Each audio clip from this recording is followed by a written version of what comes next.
رمضان کے بعد 6 روزے شوال کے مہینے میں رکھے جاتے ہیں. آپ کے ہاں لوگ رکھتے ہیں؟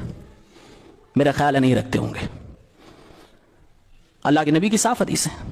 پیارے پیغمبر صلی اللہ علیہ وسلم ارشاد فرماتے ہیں, صحیح مسلم کتاب الصیام 1164 کی روایت, من صام رمضان, جس نے رمضان کے روزے رکھے اس کے بعد شوال کے 6 روزے رکھ لیے, کانا کا صیام الدہر, وہ پورے سال روزہ رکھنے کے جیسا ہو گیا. اللہ کے نبی کی صحیح اور صاف ستھری تعلیم ہے, لیکن نہیں, آج عوام کو اس سے روک دیا جاتا ہے. یہ اللہ کے نبی کی سنت, اللہ کے نبی کی حدیث لوگوں کو نہیں بتائی جاتی ہے, کیونکہ امام مالک اور امام ابو حنیفہ رحمہ اللہ, ان دونوں ائمہ حضرات نے اس حدیث کے خلاف اپنا فتویٰ دیا ہے. ابن عبد البر رحمہ اللہ لکھتے ہیں, امام مالک رحمہ اللہ نے ایسا فتویٰ اس لیے دیا تھا کیونکہ ان کو یہ حدیث نہیں معلوم تھی, یہ حدیث ان تک پہنچی ہی نہیں تھی, اس لیے امام مالک رحمہ اللہ نے اس کے خلاف فتویٰ دیا. امام ابو حنیفہ رحمہ اللہ نے بھی ان 6 روزوں کو مکروہ کہا. میرے پیغمبر جس روزے کے تعلق سے ارشاد فرماتے ہیں سال بھر روزہ رکھنے کے برابر ہو جاتا ہے اگر جس نے رمضان کے بعد یہ شوال کے 6 روزے رکھ لیے. اور فقہ کہتی ہے, امام ابو حنیفہ رحمہ اللہ کا قول کہتا ہے کہ اس کو رکھنا مکروہ ہے, ناپسندیدہ ہے. میرے بھائیوں, اسی لیے میں آپ کو تعلیم دیتا ہوں, آپ کو یہ سکھاتا ہوں اور بتانے پہ لگا ہوا ہوں. لوگوں, اللہ کے نبی صلی اللہ علیہ وسلم کی بات کی طرف آ جاؤ. وہ لوگوں, اللہ کے نبی صلی اللہ علیہ وسلم کی تعلیمات کی طرف آ جاؤ. کیوں اپنے آپ کو برباد کرنے پہ لگے ہوئے ہو؟ کیوں اپنی عاقبت خراب کرنے پہ لگے ہوئے ہو؟ یا ایھا الذین آمنوا اطیعوا اللہ واطیعوا الرسول ولا تبطلوا اعمالکم, اے لوگو اللہ کی اطاعت کرو, رسول کی اطاعت کرو, اپنے اعمال کو برباد نہ کرو, باطل نہ کرو. یہ بھی ایک دلیل ہے.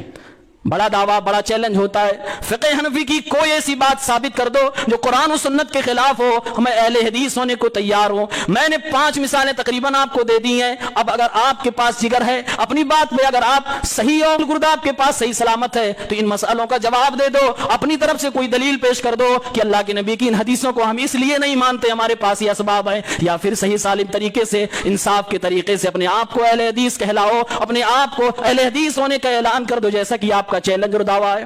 اس کے علاوہ سینکڑوں مسئلے ہیں, بہت سارے ایسے مسئلے ہیں کہ اگر بیان کر دوں تو آپ سب جو مرد حضرات وہ بھی شرم سے اپنی نگاہ نیچی کر لیں. بےہودہ مسئلے, لیکن اس کا کوئی فائدہ نہیں ہے. یہ صاف ستھری باتیں تھیں, بس اس سے ہمیں آپ کو کلیئر کرنا تھا کہ بھائی ہے کچھ مسئلے جو قرآن و سنت کے خلاف ہیں. معزز ناظرین و سامعین, آپ حضرات نے ابھی اس غیر مقلد عالم دین کو سنا, یہ کتنا صاف اور صریح جھوٹ بولتا ہے. امام اعظم ابو حنیفہ رحمۃ اللہ علیہ کی طرف غلط قول کا انتساب کرتا ہے. اسے پتہ ہی نہیں کہ احناف کے یہاں صحیح مسئلہ کیا ہے, اور امام اعظم ابو حنیفہ کی طرف اس روزے کے مکروہ ہونے کی جو نسبت کی گئی ہے وہ نسبت صحیح ہے ہی نہیں. حضرت امام قاسم ابن قطلبغہ رحمۃ اللہ علیہ نے باقاعدہ تحقیق پیش کی ہے, اور احناف کی طرف, خاص طور سے امام اعظم ابو حنیفہ رحمۃ اللہ علیہ کی طرف شوال کے 6 روزوں کے مکروہ ہونے کی نسبت کو غلط کہا ہے, اور کہا ہے کہ اس کا انتساب صحیح ہے ہی نہیں. اور یہ صاحب اسی کو احناف کا مسئلہ جو ہے بیان کر رہے ہیں, امام اعظم ابو حنیفہ کا قول بیان کر رہے ہیں, اور کہہ رہے ہیں کہ دیکھیے مسلم شریف کی صریح حدیث کے خلاف امام اعظم ابو حنیفہ کا یہ قول ہے. ان بیچاروں کو عقل و تمیز تو ہے نہیں, علم و ہنر تو ہے نہیں, بس صرف لئے میں تقریریں کرنا جانتے ہیں, عوام کو بیوقوف بنانا چاہتے ہیں. کس لب و لہجے میں؟ اللہ کے نبی صلی اللہ علیہ وسلم کا فرمان ہے, مسلم شریف کی روایت ہے, من صام رمضان ثم اتبعہ ستا من شوال کان کصیام الدہر. اس طرح تو ہم بھی بیان کر سکتے ہیں, کوئی بھی بیان کر سکتا ہے, لب و لہجہ اختیار کر سکتا ہے, مگر اس سے جھوٹ صحیح اور صحیح جھوٹ نہیں ہو سکتا. توبہ کیجئے اس طرح کی حرکتوں سے. احناف کے کسی بھی فقہ اور فتوے کی کتاب کو اٹھا کے آپ دیکھ لیے ہوتے کہ ان کے یہاں مفتابع قول کیا ہے, اور امام اعظم ابو حنیفہ رحمۃ اللہ علیہ کے قول کو فقہ احناف میں اختیار کیا گیا ہے یا نہیں. اگر اس کا انتساب درست ہو جائے تب بھی, اولاً تو اس کا انتساب ہی درست نہیں ہے.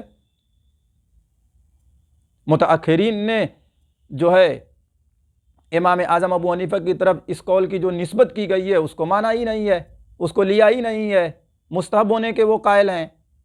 آپ ذرا ہماری کتابیں پڑھ لیجئے, اور آپ کہتے ہیں کہ ان کے یہاں یہ حدیث کبھی بیان ہی نہیں ہوتی ہے. بحمد اللہ سبحانہ و تعالی بندہ ہر سال جب موقع ملتا ہے تو اس حدیث کو باقاعدہ مسلم شریف کے حوالے سے پڑھتا ہے، ترجمہ کرتا ہے، مطلب بتاتا ہے اور ترغیب دیتا ہے۔ شرم آنی چاہیے آپ کو جو لب و لہجہ آپ اختیار کر رہے ہیں۔ آپ کس کو ڈرا رہے ہیں؟ کس کو بیوقوف بنا رہے ہیں کہ احناف کے یہاں ایسی گند پڑی ہوئی ہے کہ ہم اگر اس کو بیان کرنا شروع کر دیں گے تو آپ کو شرم آئے گی، رہنے دیجئے۔ سنیے، ہم اگر آپ کے گند کو باہر کرنا شروع کر دیں گے تو سر اٹھانے کے لائق نہیں رہیں گے آپ۔ توبہ کیجئے اس طرح کی نفرت انگیزی سے اور جھوٹ بولنا بند کیجئے۔ آپ کی 2-4 ویڈیو میں نے دیکھا، میں نے کہا کہ یا اللہ، یہ ان کے علماء ہیں جو اس طرح کی غلط بیانیاں کرتے ہیں جس کی وجہ سے ان کی عوام بدظن ہے۔ آپ کہتے ہیں کہ صریح احادیث کی یہ لوگ مخالفت کرتے ہیں۔ کبھی کسی دن میں یوٹیوب آئی ڈی جو ہے اپنی آپ کے آئی ڈی پہ پیسٹ کروں گا، کسی دن آپ آدھے گھنٹے کا موقع دے دیجئے، بتا دیجئے کہ کن مسائل کے تعلق سے آپ کے پیٹ میں مروڑ ہے، کون سے مسائل ہیں۔ وہی 5 مسائل جو آپ نے بیان کیے ہیں، انشاءاللہ ترتیب وار ہم آپ کا رد کریں گے اور صحیح مسئلے کی دلیل اور صورتحال آپ کے سامنے پیش کریں گے۔ بہرحال اتنا تو ثابت ہو گیا کہ اس میں آپ نے جھوٹ بولا ہے، غلط بیانی سے کام لیا ہے، اپنی عوام کی آنکھ میں دھول جھونکنے کی کوشش کی ہے، اور یہ آپ کا بدترین عمل ہے۔ اس سے توبہ آپ کیجئے۔ ہماری فقہ کی کتابوں کو آپ پڑھ لیجئے۔ فقہ قرآن و حدیث کا یہ نچوڑ ہے۔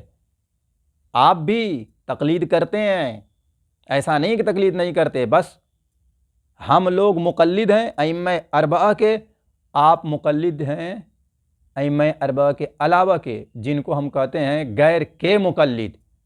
غیر کے مقلد یعنی ائمہ اربعہ کے علاوہ کے مقلد ہیں۔ شیخ ناصر الدین البانی کے مقلد ہیں، ابن القیم کے مقلد ہیں، ابن تیمیہ کے مقلد ہیں، اس طرح دیگر جو علماء ان کے مقلد ہیں۔